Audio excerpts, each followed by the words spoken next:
আমি চিৎকার করে কাঁদিতে চাহিয়া করিতে পারিনি চিৎকার।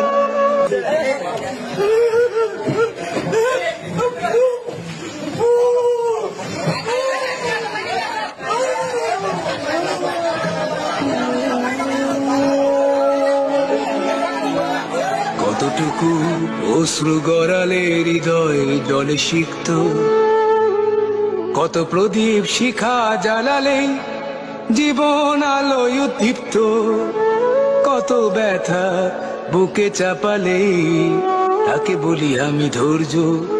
নির্মমতা কত দূর হলে জাতি হবে নির্লজ্জ। আমি চিৎকার করে কাঁদিতে চাহিয়া করিতে পারিনি চিৎকার। আমি চিৎকার করে কাঁদিতে চাহিয়া